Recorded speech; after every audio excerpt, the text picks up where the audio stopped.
Antes das 10 tem alguém com compromisso?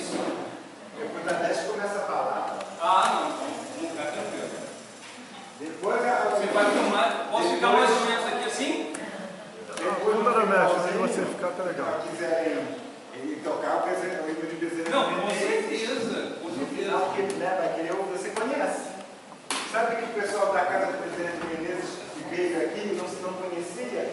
Eu conheço. O hino. Conheço. Né? Sim, sim. Isso. Só conheço essa também.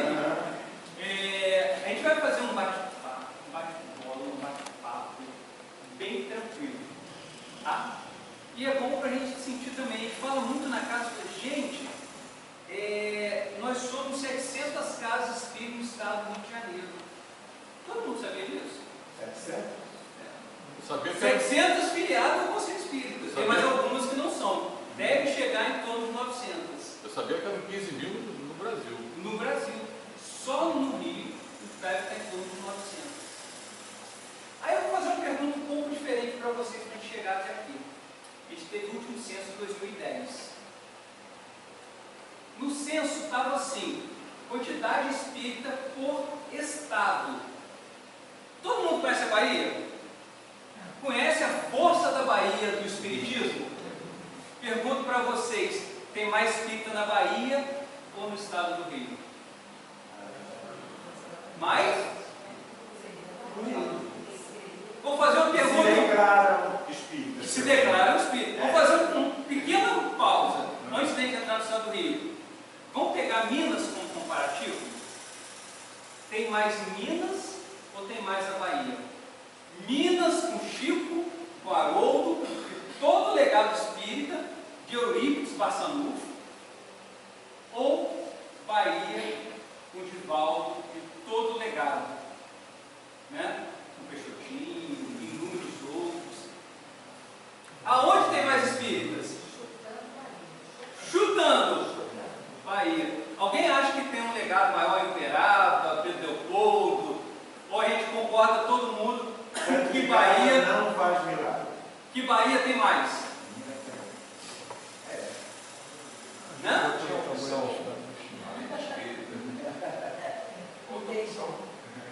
Não, espírito. Não, o censo do Brasil, BGE. O censo não tinha opção espiritualista diferente do espiritismo. Ah, eu não sei, desconheço. Eu sei que eu estou pegando o que estava em cima do espírita. Pasmem, no estado do Rio tem a mesma quantidade que na Bahia e em Minas juntos. É porque aqui tem muito mineiro e muito baiano. Uai. Então é um negócio muito interessante. A nossa região, a gente vai ver aqui. Né, seu Marco?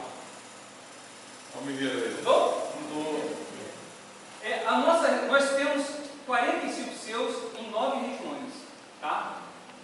Por que a gente vai só falar um pouquinho dela? A nossa região é a região 6 aqui no mapa, que pega toda a Zona Oeste, de Padre Miguel para cá. São em torno de 90 casas mais ou menos. Não é de Realengo não, senhor? Padre Miguel, Realengo. No sentido de quem vai para a cidade, Realengo está mais para lá. Então Para lá. é de Realengo Realengo para para cá. cá. Perfeito. Padre Miguel e Realengo. Que é o 30º seu, né? Aqui já é o 25, tem o 27, Santa Cruz, Itaguaí, 28, Campo Grande, Seropédica, 29, Bangu, e aí vai aquela região toda. Por que a gente está falando um pouquinho disso? Porque esse trabalho que a gente está aqui hoje está acontecendo nesse mês na nossa região toda, nos 80 casas espíritas. Então, nesse exato momento, está acontecendo em 8 casas espíritas. Entre Angra, aqui em Mangaratiba, Itaguaí vai fazer amanhã cedo, né, 9 horas da manhã, Centro Espírita Itaguaí. Ramatiz? Não, sem ser o Ramatiz. É o... Amor e Verdade. Oi? Uma de bem no centro. Amor, Verdade e Caridade. 9 horas da manhã, amanhã a gente vai estar lá. Inclusive o Luciano, que é da casa, fez há 15 dias atrás, lá no Ramatiz, esse mesmo trabalho. Então a gente está fazendo esse intercâmbio entre as casas e entre as cidades. Tá? Então, esse mesmo trabalho aí o Luciano fez, né? A Selma convidou ele, a Selma que é responsável pelo 25º seu, convidou o Luciano para estar fazendo lá em Itaguaí. E ano que vem, se tudo correr bem, o Erezê já está convocado. E quem mais vai? Fazer em Itaguaí, Santa Cruz, Campo Grande, Bangu, Realengo. Na Ilha Grande. Na Ilha Grande eu vou para a cidade de Campo Bom, em Grande. Realengo eu não posso fazer, que eu já estou lá mesmo. Ah, já está lá? Eu tenho casa em Realengo, então eu passo metade do tempo lá, metade do tempo aqui. Pode ficar tranquilo, você vai escolher a casa lá. Já está? Então esse trabalho está acontecendo simultaneamente, justamente isso, para ter essa unicidade, para estar falando a mesma coisa. Né? Então Kardec trazia muito isso para nós, falar a mesma coisa. Aí só para quem tem uma noção, né? A gente vê aquilo que a gente falou, o Conselho Espírita é formado por essas regiões todas. São 45 regiões e a nossa é essa daí. Mas a gente vai entrar agora no tema. Mas antes disso, então, a gente colocou, né, a questão do mês de Kardec. Todo mundo sabe que Kardec está fazendo aniversário de nascimento esse ano, esse mês. 3 de outubro. 3 de outubro, quantos anos? Ih, aí complica. 1804. 1804. 1804. Tem que fazer 220 anos. Então, Kardec está comemorando os 220 anos de Kardec, lógico. A gente está emanando vibrações até ele, porque nesse momento, com certeza, ele está aqui conosco, em vibração, em pensamento. Então, isso é fundamental, esse entendimento. Então, a gente tem a seguinte missão hoje: falar um pouco de Kardec e fazer essa junção. Jesus e Kardec. Jesus, a porta. Kardec, a chave. Já fizeram essa junção dos dois juntos? E a gente vai trazer alguns itens para estar levantando essa situação. E depois a gente vai falar num muito específico, que eu acho que todos já viram. É indispensável manter o Espiritismo, qual foi entregue pelo mensageiro divino Allan Kardec, sem compromissos políticos, sem profissionalismo religioso, sem personalismo deprimente, sem curismo de conquistas a poderes terrestres transitórios. O amor de Jesus sobre todos, verdade de Kardec para todos. Bezerra de Menezes, uma psicografia de querido Chico, em dezembro de 75. Então, a gente fala mais uma vez a importância da gente absorver. Eu gosto muito de brincar. Aqui a gente está numa região litorânea, não é isso? Vocês sabem qual é a profissão mais rentável, remunerada, oficialmente? Não é médico, né? Seria o ideal, seria médico, né? O meu entrando em medicina seria vantagem, mas não é. Né? Serviço público? Também não. Público, ministro do Supremo Primo, Tribunal não, Federal. mas tem um que é oficial, que é chamado de prático. Ah, sim. Serviço Não é isso? A gente está do lado aqui, a gente sabe que os práticos têm uma renda muito boa. Sabe qual a diferença do prático? O prático segue a seguinte lema: navegar é preciso, correr não é preciso. O prático ele recebe muito porque ele trabalha com vidas. Sim. Mas ele segue esse lema: navegar é preciso, não é necessidade. É precisão. O prático trabalha com precisão. Por isso ele recebe muito bem. Se o prático. Por causa da carga valiosa. Da carga valiosa. Não, é Carga valiosa. Recentemente não, 10, 12 anos atrás, teve um prático que colocou um navio da Vale num banco de areia, demorou 3 dias para ser retirado de lá. Teve um custo de bilhões. Por isso ele ganha muito. Mas ele precisa de precisão, não de necessidade. Então, quando o poeta coloca que navegar é preciso, não é necessidade, é precisão. Tá? E quando a gente fala no Espiritismo, quem é precisão? Quando eu falo no Espiritismo, aonde está a precisão? Aonde está o exato? Em Kardec. Em Kardec. Evangelho. Evangelho. Esse daqui? Evangelho, mas é Kardec. Esse é o Evangelho, Evangelho pra gente. Livro dos Espíritos, Livro dos Médiuns, o Céu e o Inferno e a Gênesis. Então, toda vez que a gente falar em precisão, tenho dúvida, qualquer coisa sobre o Espiritismo, o que eu faço? Vou no verdadeiro de Kardec. Por isso, ele é a nossa rota segura. Seria o nosso prático, né, gente? A nossa precisão exativa. Jesus lança as bases do cristianismo entre fenômenos mediúnicos. Kardec recebe os princípios da doutrina espírita através da mediunidade. Aí mais uma fala de Emmanuel, através do Chico, né? Gente, só vou fazer assim, pode ser 8 horas? Tranquilo? Se vocês acham 10 horas melhor, a gente está tranquilo.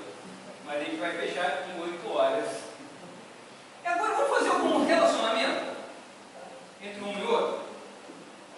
A explicação das máximas morais do Cristo, em concordância com o Espiritismo e suas aplicações às diversas circunstâncias da vida. Fé inabalável só é que pode encarar frente a frente a razão em toda a época da humanidade. Eu, particularmente, sou apaixonado por essa frase de fé inabalável. Quando ele fala em todas as épocas, hoje se fala numa coisa muito interessante que é chamada sustentabilidade. Desenvolvimento sustentável. O que o desenvolvimento sustentável tem a ver com isso? Atemporal. Qualquer tempo. Então, o que é sustentável? Aquilo que a qualquer tempo, em qualquer situação, a gente não sofre o abalo. Então, Kardec traz isso para a gente. A gente poderia ficar horas, dias, meses, anos falando sobre a fé inabalável. A fé é confiança, tá?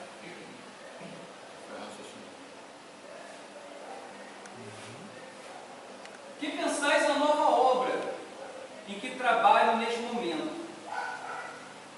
Que dirá o colega? Esse foi o primeiro sentimento que Kardec teve no iniciar, quando ele descobre que ali tinha uma verdade, um tesouro precioso nas mãos. Eu fico hoje a pensar, hoje, nós que estamos aqui, a gente consegue identificar a nossa vida sem a reencarnação? Eu consigo falar assim, aquela pessoa está sofrendo isso ou aquilo porque Deus quis e ponto final? Como que um hoje nasce filho de um bilionário no berço de ouro, com todas as possibilidades do mundo? O outro nasce com todas as dificuldades do mundo, numa miserabilidade, muitas das vezes, com condições fisiológicas desfavoráveis. Tem explicação sem a reencarnação? Eu saio daqui agora, né? Conheço bem Mangaratiba, e passo em qualquer lugar, vejo qualquer ser humano, olho para ele, eu consigo identificar quem ele é somente com a existência única? Ou é o conjunto de todas as reencarnações que tem esse momento hoje? Então eu falo assim com muita tranquilidade, eu não consigo mais viver sem o entendimento da reencarnação. Vou falar um fato muito notório que aconteceu aqui nessa praça. Nesse momento, nesse dia, eu vim trabalhar de ônibus, muito cansado, deitei no ônibus e apaguei. Isso é normal, né? Todo dia. Cansado no ônibus, ia dormindo mesmo. De Conceição de Jacareí para cá, apagado. A não ser o dia que o Eliseu vinha junto, né? Que aí ele não deixava dormir. Mas geralmente era de van só. Mas quando vinha de ônibus, eu dormia. Desci do ônibus, meio ainda cambaleando, né? Ó, parou, tá no ponto final, tem que descer. Aí desci cambaleando. Daqui a pouco eu olho assim, pro ponto do ônibus e vejo um jeito. Com aquela roupa árabe. E, nossa, hoje tá bom o negócio, tô ficando doido. Aí você esfrega o olho, né? Tá dormindo ainda. Esfrega o olho, tá no hora que eu vendo um morador eu desconhecia aquela região. Eu falei, nossa, estou ficando doido. Fui embora. Estava trabalhando, chegou um cliente e falou assim, nossa, que coisa estranha, fui oferecer um prato de comida para um morador de rua. E ele falou, essa eu não como não. Eu falei, nossa, como é que pode ser um shake mesmo? E hoje a gente só pode ver um morador de rua tendo essa atitude através de um processo chamado reencarnação. Então, quando a gente fala em Kardec, a gente vê isso de forma estruturada. Agora, a gente imagina nessa época, em 1800 e pouquinho, a igreja dominante, e você ir lá e falar assim, opa, eu acredito em reencarnação. Opa, as mulheres têm direito. Opa, um dia eu posso nascer homem, outro dia eu posso nascer mulher, e o espírito é o mesmo. Olha que dificuldade. Para quem não tinha direito nenhum a nada. Um dia eu posso nascer rico, bilionário, ser um príncipe, ser um rei, ser um deputado, ser um presidente, e no outro ser miserável. Quem queria acreditar nesse momento nisso? Então essa é uma indagação muito, mas muito importante. O que terás? O que tirar o que? E a dificuldade que se tinha de implantar, né, a nova filosofia, a nova religião, embasada na reencarnação, na mediunidade, na crença em Deus, já era bem palpável. Mas principalmente na comunicabilidade entre os planos da vida e a reencarnação, tendo poder ainda em cima do plano. O Evangelho se constitui em 3 partes que se complementam. Essas partes são distribuídas entre o que é, o que fazer e como existir. Só que nisso, Neilson nos relata, Neilson não, né? Cadê o Espírito que trouxe a mensagem? Roberto Carlos, né? Desculpa, Carlos. Roberto Lúcio foi o médico. O Espírito Carlos. Mas a gente vai trazer um pouquinho daqui, né, na frente, essas 3 partes desmembradas ainda, de acordo com o Evangelho.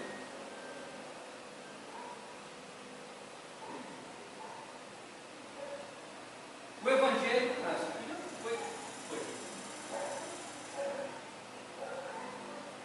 A tese apresentada é que o Espiritismo se apresenta como um grande consolador prometido por Jesus.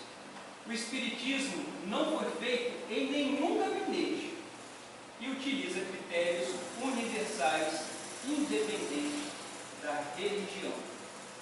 Será que é verdade?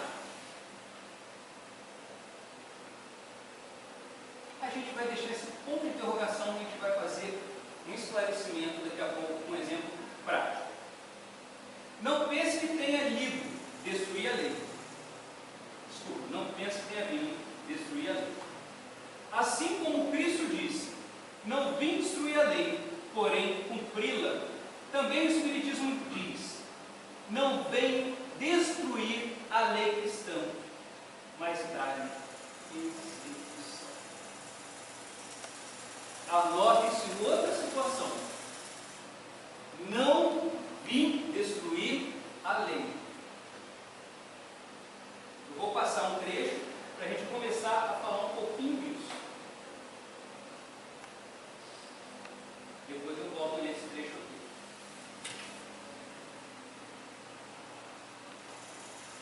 Essa é a lei que conhecemos. É o Novo Testamento e o Velho Testamento, codificado como Bíblia Sagrada, que conhecemos já há algum tempo, né? Porque provavelmente já somos encarnacionistas, vivemos provavelmente numa outra religião um momento atrás. Concorda comigo? Ou será que todo mundo foi hindu aqui? Tem alguém que foi cristão? Vivenciamos isso. Se fomos hindu, não vivenciamos isso aí. Um pouco diferente, obviamente. Mas, como somos de matrizes cristãs, vivenciamos isso. A gente entende bem essa diferença do Velho Testamento para o Novo Testamento? E vamos ver aonde que ele vai chegar? Na lei mosaica, há duas partes distintas.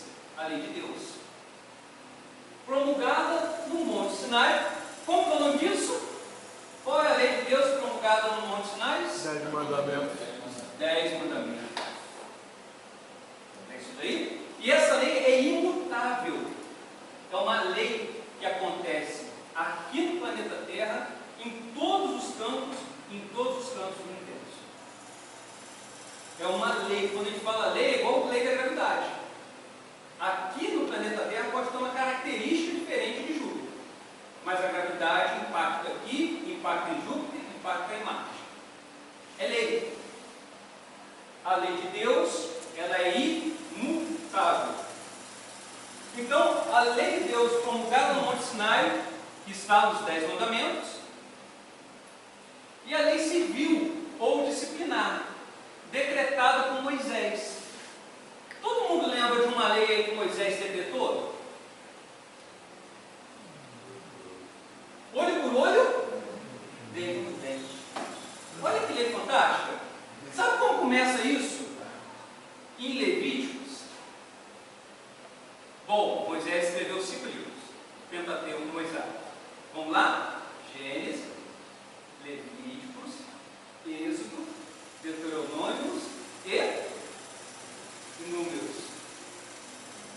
Esses 5 livros Moisés escreveu. Os demais do Velho Testamento vêm sendo escritos de Moisés a Jesus. Tá? Isso daí está em Levíticos. Olho por olho, dente por dente. Sabe como que é esse texto? É assim: se um homem agrediu uma mulher grávida na rua, e essa mulher vinha perder a criança, o marido tem o direito de tirar a vida desse homem. Olho por olho, dente por dente. A gente consegue imaginar uma lei civil para isso? Vamos criar uma lei civil agora aqui no Brasil? Não terá mais corrupção? Uma lei. Se a gente criar essa lei, ela passa a não ter mais, ou ter uma obrigatoriedade de não ter. Significa dizer o quê? Que na época de Moisés isso era comum. Uma pessoa agredir a outra a tal ponto de fim de Deus. Moisés não traz isso porque não existia. Moisés traz igual a corrupção hoje. Moisés traz porque ela existe. Então Moisés tem que trazer uma lei civil. Não agride ao ponto de tirar a vida de ninguém, porque o marido tem o direito de tirar a sua vida. Pode ficar à vontade, mas olha. Pode ficar à vontade. Então, quando a gente fala de Velho Testamento, a gente tem em Moisés esses dois aspectos. O aspecto imutável, que é os 10 mandamentos, que é a lei divina, que vai servir para qualquer local do universo. E as leis cíveis, igual a gente colocou agora, que encontra-se em Levíticos, olho por olho, dente por dente.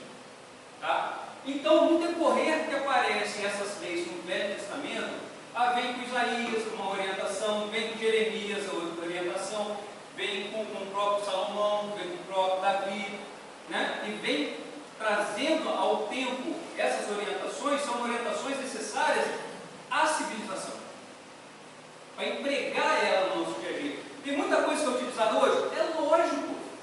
Vamos estudar o Velho Testamento? Vamos! É essencial para a gente utilizar hoje. Mas a gente tem que ter em mente que ela está vinculada a uma condição da sociedade. E tem uma parte específica, que é os 10 mandamentos, que é imutável. Tudo bem até aí, Velho Testamento?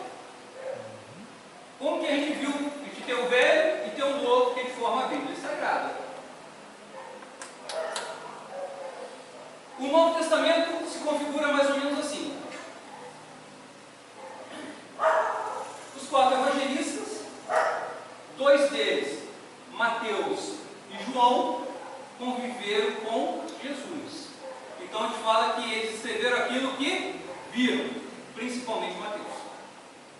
A gente brinca que muitos falam assim, Mateus escreveu online. Saiu escrevendo. Foi vendo escrevendo. É lógico que as descobertas desses pergaminhos foram descobertas, muito deles depois, inclusive, das cartas de Paulo. Tá? Mas ele conviveu, era contemporâneo, tanto é que ele era um dos 12 apóstolos. Essa ideia, né, Thiago? Oi? Essa ideia é corroborada por quem está vendo a série de shows. Sim. E tudo que Jesus faz, mas Deus está lá com o caderninho anotando. Outro era João, mas João era muito novo naquele momento. João tinha em torno de 13 a 16 anos quando conviveu com Jesus. João é aquele apóstolo amado, que está também entre os 12, né, apóstolos. Então João tem muita coisa que ele escreveu depois e tem muita coisa que ele foi ouvindo de outros e anotando. Outros quem? Os próprios colégios apostólicos. Além de Maria de Nazaré, além de Maria de Magdala, além de outros que viveram com Jesus. E temos dois, Marcos e Lucas, que também são evangelistas, mas esses dois não conviveram com Jesus, não fazem parte do colégio apostólico dos 12 apóstolos. Da onde que eles tiraram isso? Informação do colégio apostólico. Aí a gente vai ver um pouquinho agora na frente, tá? Fora isso, nós temos as cartas de Paulo, Atos dos Apóstolos, escrito por Lucas, e Apocalipse, escrito por João. Essa é a configuração do Novo Testamento. Tem um livro que eu gosto muito chamado Premissas do Reino, de Amélia Rodrigues, por Divaldo Pereira Franco. E ele fala lá no finalzinho do pós-fácil: o Evangelho é a nova ou a boa nova.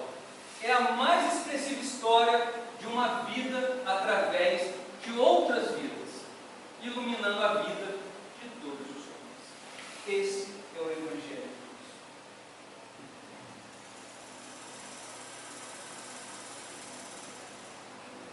Aí está aí um pouquinho que a gente falou, né? Marcos conviveu muito com Pedro. Marcos, que é falado lá em Paulo Estevão, seguiu Paulo durante um tempo, voltou, ficou junto de Pedro. E quem, como Pedro não sabia escrever, Pedro foi ditando e Marcos foi escrevendo. Então, quando a gente fala o Evangelho de Marcos, é o Evangelho de Marcos ditado por Pedro.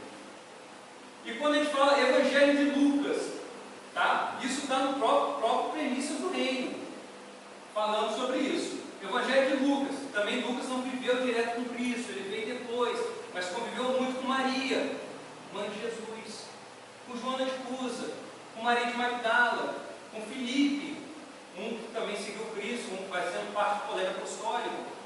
Então, o que o Lucas escreveu, ele veio trazendo do cristianismo nascente. Por isso ele escreve Atos dos Apóstolos. Até aí tudo bem? Então a gente tem dois que viram acontecer, Mateus principalmente, que viu online, né? Provavelmente se tivesse hoje ele andaria nem com computador, era só um tablet, né?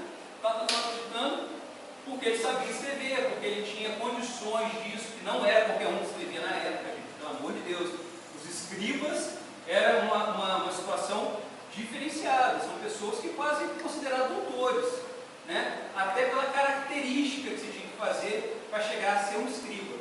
Não era só o processo de escrita, era o processo de construção, desde a ovelhinha, mata a ovelhinha, e aí vai, faz o pergaminho, o escriba que fazia todo esse processo. Mas isso é um outro momento. Até aqui tudo bem? Jesus e Kardec está certo? Não vim instruir a lei, mas vim cumpri-la. Vamos botar esse texto assim? Kardec veio cumprir a lei do Cristo.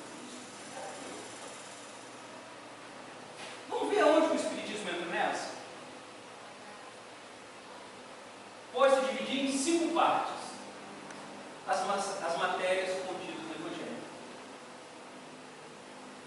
Os atos comuns à vida do Cristo, os milagres, as predições, as palavras que foram tomadas pela Igreja para fundamento dos seus dogmas e o ensino moral.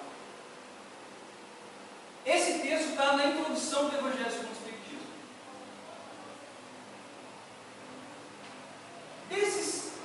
Dessas 5 partes, adivinha qual Kardec escolheu para estar dando seguimento? Só o ensino moral. Gente, depois ele até estudou um pouquinho sobre as predições na Gênesis, né? Tem outros livros que vem trazendo algumas situações, mas desses 5 fatos, aonde está a essência que Kardec dá continuidade? Razões morais. Nesse momento a gente tem discussão se Jesus ficou no deserto ou não. É indiferente. Temos hoje situações que tem estudos falando que Jesus tem corpo fluídico e não teria vindo de carne e osso. Nesse exato momento, para nós aqui, qual é a diferença? Nenhuma. Nenhuma. Hoje o que a gente está buscando são os ensinamentos morais de Deus. O que a gente precisa internalizar em nossos corações é o ensinamento moral de Deus. Por isso que se fala que Jesus é a porta dos ensinamentos morais. E Kardec é a chave. Vamos ver aonde que ele faz essa conciliação? Aqui ele traz um relato, está no próprio introdução, né? As 4 primeiras tem um objetivo de controvérsia e tal. A gente não vai entrar nesse mérito. E aí uma coisa que é bem interessante que está no próprio introdução, diante desse código divino, ele volta a repetir isso. O código divino que partiu de onde? Desde Moisés, com os 10 mandamentos. Quando Jesus fala que não vem destruir as leis, essa lei divina, que é lei natural, é lei que acontece aqui e acontece no universo inteiro. Essa lei que ela é imutável, é que Jesus dá continuidade. E Kardec faz a mesma coisa com o próprio Cristo. Aquilo que está no Evangelho do Cristo, ele traz como,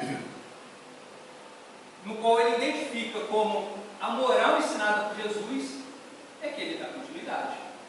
Então, a pedagogia do Cristo está nos ensinos através das parábolas. E que Kardec vai dar continuidade a elas. Todo mundo já estudou bastante as parábolas do Cristo? O que é a parábola? As histórias, né? É uma história, uma narrativa. Pode acontecer ou não pode ter acontecido. Estava um homem descendo de Jericó a Jerusalém. Isso ali pode ser um mero comparativo, que pode nunca ter acontecido. Mas ali está a essência moral do ensinamento de Jesus. E aí Jesus, né, aliás, Mateus, e aí a gente viu, Mateus, que é aquele mesmo que escreveu online, Jesus foi falando, ele foi escrevendo, né? Escreve isso no 13º parágrafo. Por que Jesus fez através de parábolas? Jesus, tendo saído da casa, naquele dia estava sentado junto ao mar. E juntou-se de muita gente ao pé dele, de sorte que, entrando num barco, se assentou, e toda a multidão que estava em pé na areia. Vamos só imaginar aqui? Jesus estava num barco, aqui, no Garatiba, aqui na praia. A multidão estava na areia. Então Jesus estava falando com a plateia. Beleza? E falou-se de muitas coisas por parábola, dizendo: eis que o semeador saiu a semear, e aí entra uma parábola. E é muito interessante isso, quem tem ouvido de ouvir, que ouça, nem todos conseguiam compreender a parábola. E Jesus trazia no máximo possível, perto do dia a dia de todos eles. Por que Jesus falava em figueira? Porque lá tinha figueira. Por que Jesus não falava em mangueira, em jaqueira ou outra coisa qualquer que não tinha lá? Porque não seria compreendido. Então, quando Jesus cita nas parábolas essa comparação, é o que o povo tinha costume de ver, de conhecer naquela região.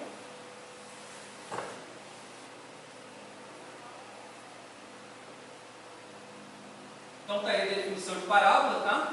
E a parábola tem essa característica. Ela tem um contexto, uma narrativa, uma história. Dentro dessa história ela tem um ensinamento moral. E que Kardec vem trazer para a gente? Aonde esse ensinamento moral encaixa na minha existência? Aonde que esse ensinamento moral do Cristo entra na minha vida? Na minha vida qual? 24 horas por dia. Na minha vida na casa espírita, na minha vida no trabalho, na minha vida, né, nos estudos, na minha vida social, principalmente na minha vida familiar. Nesse momento, Kardec traz para a gente o seguinte pensamento: por que a moral de Cristo podemos utilizar no nosso dia a dia? Bom, diante disso, vou perguntar para vocês: todo mundo já estudou as parábolas? São quantas parábolas? São quantas parábolas? Vou fazer só uma reflexão. Essas são as parábolas de Jesus: Bom Samaritano, Ovelha Perdida, Lucas. As três primeiras, Lucas escreve. Beleza? 10, 14, 15, 16, 17, 18, 19, 20, 21, 22, 23, 24, 25, 26, 27. A 27 primeiro, Lucas escreve. Só que o Lucas não viu nenhuma delas. Não viu Jesus contando para ninguém. Você lembra que a gente falou isso? Lucas escutou de quem? De Maria de Nazaré, de Joana de Cusa, de Maria de Magdala, de Filipe, dos outros apóstolos. Então, todas essas parábolas aí foram narradas para Lucas. Mas Lucas não viu nenhuma dessas 27. Gente, isso é muito genuíno, é muito tranquilo. Por quê? Porque é uma coisa que está viva hoje como a moral do Cristo. Imaginemos hoje Maria de Nazaré passando para Lucas uma moral do Cristo. É beber da água da fonte pura. Bom, 28. Fechou aí? Então as 28 primeiras está em Lucas. Da 29, 30 está em Marcos. Vê que Marcos tem uma quantidade menor. E o restante está basicamente em Mateus. Então nós temos 40 parábolas. Então a lei moral de Jesus está nas parábolas. O que Kardec fez? Estudou as parábolas. Então Kardec fez o seguinte: no capítulo 11 do Evangelho segundo o Espiritismo, amar o próximo como a si mesmo. Parábolas dos credores, dos devedores. No 15º, fora da caridade e na salvação, parábola do bom samaritano. Kardec vem destrinchar. Kardec a gente fala como organizador, né, gente? Mas a espiritualidade superior é que conduziu a purificação, né? Então ele vem trazer. Vamos dar seguimento? Capítulo 16, não se pode servir a Deus e a Mamon, parábola do mal rico e parábola dos talentos. São, ele já usou 4 parábolas, né? No capítulo 17, sede perfeitos, parábola do semeador. Capítulo 18, muitos chamados e poucos escolhidos, parábola dos peixinhos de bodas. Acabou aí? Não. Capítulo 19, a fé transporta montanhas, parábola da figueira que secou. Capítulo 24, não ponhais a cadeia debaixo do alqueires. Na parábola, porque Jesus fala por parábolas. Essa é especialíssima. O que Kardec faz nesse sentido? Ele pega a lei que nasceu com Moisés, que Jesus veio não para destruir, mas para trazer o entendimento ao povo daquela época. Kardec nos traz para nós hoje. Estamos aptos, vamos falar assim, a absorver o ensinamento das parábolas junto com a reencarnação, junto com a comunicação e com os mundos habitados. Então, quando a gente traz que Jesus é a porta, o caminho, é a verdade, é a vida. E que dentro desse código universal, que os ensinamentos do Cristo não é privilégio dos cristãos. Se a gente for em todas as outras religiões, os ensinamentos são os mesmos, com a linguagem diferente. E com certeza, se nós formos ultrapassar esse planeta, também será o mesmo. Porque o que Jesus trouxe não foi o do ser humano Jesus, foi o do Cristo Jesus, do governador da terra. E concluímos então que Jesus espera que a verdade emancipe os homens e ensine que a justiça atribui a cada um pelas suas próprias obras e anuncia que o Criador será adorado na terra em espírito. Em suma, diante de acesso aos mais altos valores da vida, Jesus e Kardec estão perfeitamente conjugados nessa teoria divina. Então aí a gente fica com essa explicação de Jesus sendo a chave, a porta, que traz os seus ensinamentos na sua essência. E hoje, Kardec, através do Evangelho segundo o Espiritismo, que é o nosso roteiro seguro, todo cristão espírita, se tiver qualquer dúvida, abram e estudem o Evangelho segundo o Espiritismo. Essa é a nossa busca. Essa é a nossa orientação. Através do codificador, que nesse mês faz 220. Mais ou menos isso. E o que a gente quer falar? Que nós estamos interligados. Hoje estamos aqui, amanhã estará lá em Itaguaí, mas inúmeras outras casas dentro do estado está estudando Jesus a porta. Eu vou falar para dizer. Tiago, Pode ficar à vontade. quando Jesus falava, ouçam os que têm ouvido de ouvir, é bom que a gente atente para isso. Uma coisa é escutar, outra coisa é ouvir. Naquela época, muitos poucos ouviam, a maioria só escutava. Foi necessário vir o Espiritismo para pegar todos aqueles de nós que só escutamos e tornar mais inteligível para que nós pudéssemos ouvir a mensagem. Eu fico pensando o seguinte, tem um livro chamado Memórias do Suicida, já deve ter visto ele, da dona Ivone Pereira do Amaral. É um livro assim espetacular. Em um determinado momento, ela narra que um discípulo de Pedro, lá no finalzinho, um espírito de alta luminosidade, o teve vivenciado ao lado de Pedro. Os conhecimentos de Pedro. Me fugiu agora completamente o nome desse discípulo. Bem no finalzinho, tem 4 orientadores espirituais, né, que estão direcionando o trabalho do livro. E um deles com uma lucidez muito grande, um conhecimento muito grande, um amor muito grande, uma vibração muito grande, como discípulo de Pedro. Ficamos imaginando nós.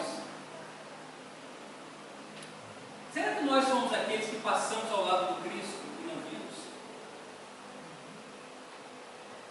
Ou será que nós fomos aqueles primeiros cristãos que foram para as catacumbas estudar a palavra, sentir a palavra, olhar ao irmão como obra viva de Deus? Eu entendo isso daí. Eu fico imaginando que se nós fôssemos esses cristãos, nós estaríamos evoluindo igual a eles. Não fomos. E hoje nós estamos tendo que ouvir novamente inúmeras vezes, dezenas de vezes, centenas de vezes, para tornar o espírito evoluído igual a esse do Memórias do Suicida. O Chico brincando dizia que ele era a pulga do leão que comeu o cristão. Aí, Se o Chico era a pulga, imagina a gente. Então, eu falo assim, a gente está nessa situação de ter ouvidos. Esse irmão, com toda certeza, naquele momento, ele